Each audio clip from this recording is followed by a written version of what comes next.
Bem-vindo ao Contos da Meia-Noite. Aqui é a Fran. A partir de agora, o medo não pede licença. Apague as luzes, coloque os fones, feche os olhos e não olhe para trás. A história já começou. Antes de começar nosso relato, deixe aqui nos comentários de onde você está nos ouvindo.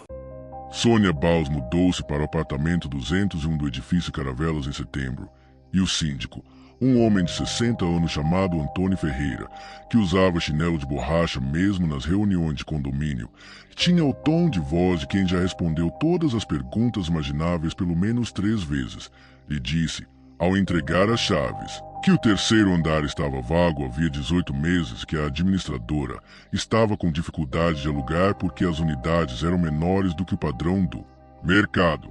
Vai ser silencioso para cima da senhora, disse ele. Sônia disse que silêncio era exatamente o que precisava. Tinha 44 anos, uma separação em processo de finalização legal e um esgotamento que se acumulara ao longo de anos com a paciência e o peso silencioso de neve que cai devagar. Cada floco insignificante, a massa total suficiente para soterrar. Trabalhava como editora de textos para uma plataforma de conteúdo digital, o que significava que passava 8 horas por dia consertando as palavras de outras pessoas, e havia no exercício constante de corrigir os erros alheios uma ironia que ela não havia percebido enquanto era casada, mas que percebia agora com a nitidez das coisas que só ficam visíveis quando você para. O apartamento 201 era pequeno, com paredes de concreto pintadas de branco e janelas que davam para um poço de ventilação, o que significava luz indireta durante o dia e nenhuma vista para falar. Sônia mobiliou com o essencial, dispôs os livros nas prateleiras com aquele cuidado de quem está construindo uma identidade num espaço novo, e começou a dormir razoavelmente bem pela primeira vez em anos. O barulho começou na 3ª semana. Era arrastamento.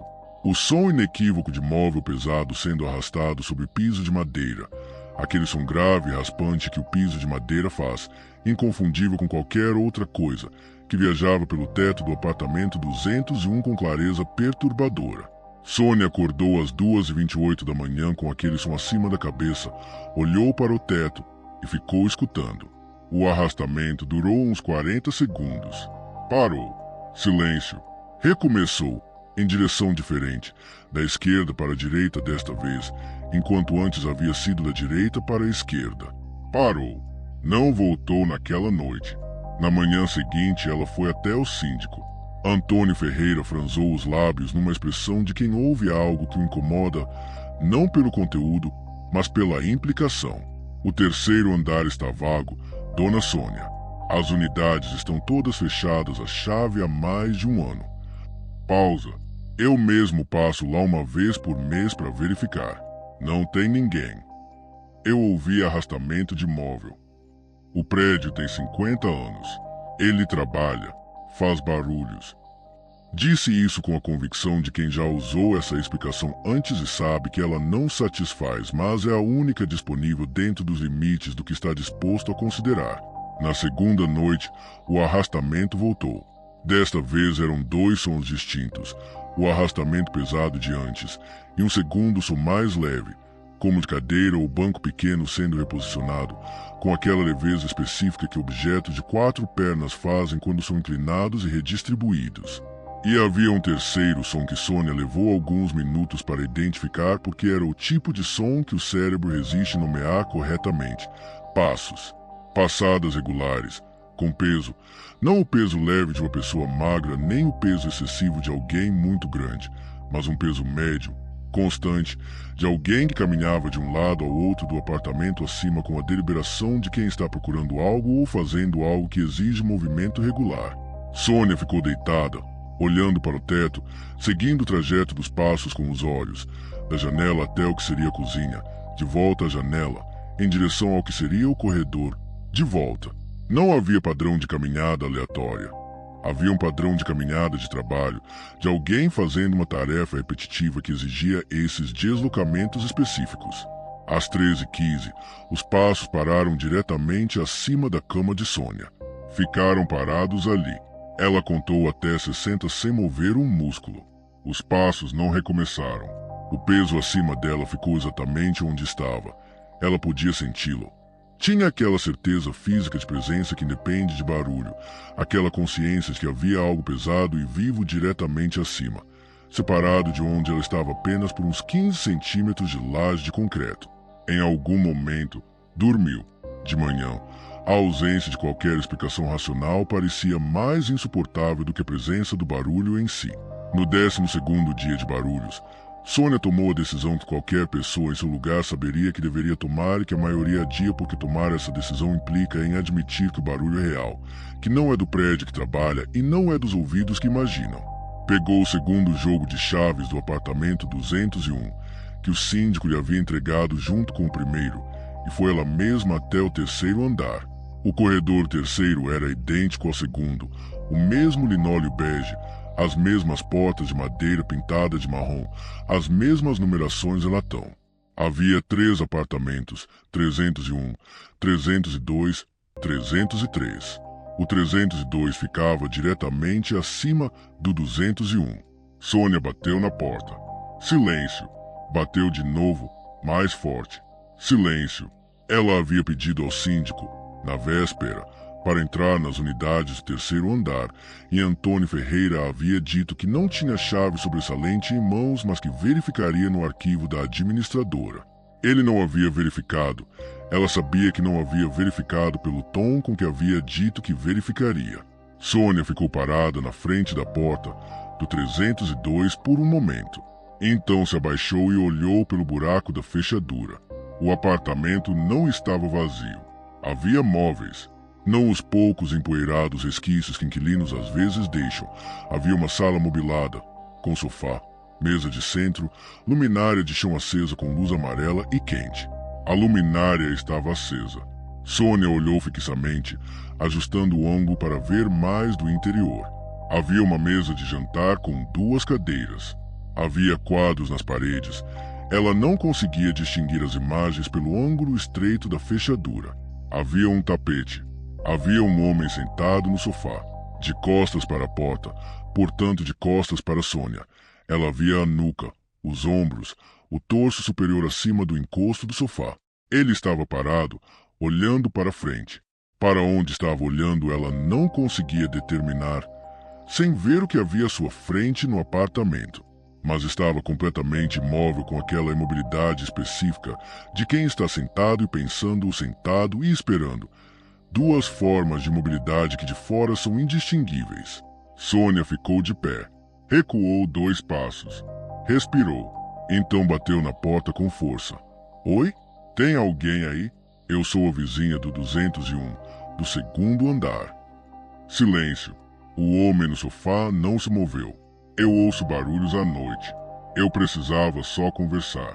Por favor. Silêncio. Ela se abaixou de novo para olhar pela fechadura. O sofá estava vazio. O apartamento, do ângulo da fechadura, parecia vazio.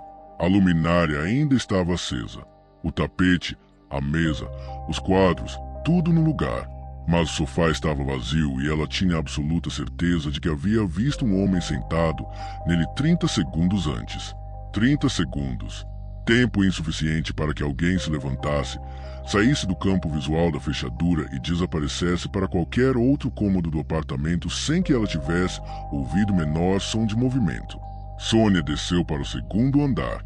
Entrou no 201. Trancou a porta com a chave e com a corrente interna. Ficou sentada na cama com a luz acesa até o dia amanhecer. Ela pediu ao síndico que a acompanhasse até o 3º andar no dia seguinte. Antônio Ferreira foi com a expressão de quem faz isso por obrigação profissional e não por convicção pessoal. Abriu o 302 com uma chave mestra que, segundo ele, havia encontrado no arquivo naquela manhã. A porta abriu. O apartamento estava vazio, completamente vazio. Sem um único móvel, sem tapete, sem quadros, sem luminária. O piso de madeira estava coberto por uma fina camada de pó uniforme que nenhum tráfego recente havia perturbado. Sônia examinou o pó. Não havia pegadas. Não havia marcas de arraste de móvel. O ar cheirava fechado, a ambiente sem circulação há muito tempo. Aqui está como está há 18 meses, disse o síndico, com a satisfação sutil de quem foi validado. Ninguém entrou.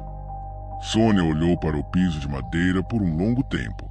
Então olhou para o teto. Havia marcas no teto, marcas circulares escuras, irregulares, como manchas de umidade. Mas o apartamento do quarto andar também estava vago e não havia encanamento que passasse por aquele ponto do teto que pudesse causar umidade. Ela apontou as manchas para o síndico. O síndico olhou, franzou a testa. Isso é novo, disse ele, com um tom que havia mudado de satisfação para outra coisa. Isso não estava aqui no mês passado quando eu vistoriei. As manchas no teto do 302 estavam diretamente acima do ponto onde, no andar de baixo, ficava a cama de Sônia. Ela pediu rescisão do contrato naquela tarde. O proprietário tentou cobrar multa. Ela pagou sem discutir. Saiu com as malas numa semana. O último dia no apartamento, dormiu com todas as luzes acesas, com fone de ouvido tocando música alta o suficiente para cobrir qualquer som que pudesse vir de cima. Mesmo assim, às 2h28 da madrugada, exatamente a hora em que havia começado tudo, sentiu o peso. Sentiu através dos fones, através da música, através do concreto e do piso e da cama. O peso parado diretamente acima dela, esperando, exatamente onde sempre havia esperado. Ela ficou deitada sem se mover até o dia clarear. Então saiu e nunca mais voltou. O síndico ligou uma vez para dizer que havia algo sobre o contrato. Ela não atendeu. Há coisas que você desconecta junto com o apartamento, junto com o número de telefone que você troca, junto com o endereço que você para de dar quando alguém pergunta onde mora. Sônia ainda dorme com uma luz acesa. E ainda, às vezes, evita olhar para o teto do quarto depois da meia-noite. Não por superstição, ela diz, mas porque há perguntas cujas respostas, uma vez obtidas, não têm como ser devolvidas.